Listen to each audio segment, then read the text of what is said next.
মোজাফফর বিন মহসিন সাহেব খালেদা জিয়ার জানাজা তো হয়েই গেল, কিন্তু দুঃখের বিষয়টা হচ্ছে খালেদা জিয়ার জানাজায় সূরা ফাতিহা দিয়ে জানাজার নামাজটা হলো না।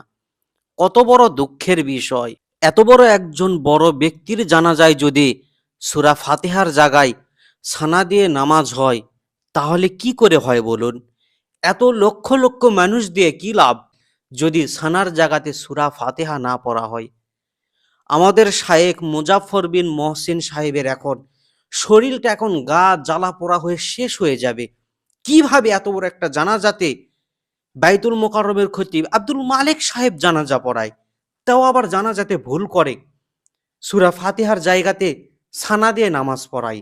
এটা হলো বলেন? এত বড় একটা জানাজাতে এত বড় ভুল!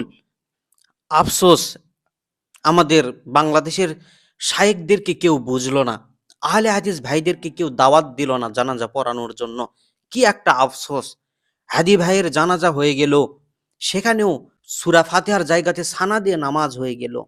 খালেদা জিয়ার জানাজাতেও একই অবস্থা, সূরা ফাতিহার জায়গাতে সানা দিয়ে নামাজ পড়ালো। আমাদের মুজাফফর বিন মহসিন সাহেবের মনটা বহুত খারাপ, কি করবে বেচারা।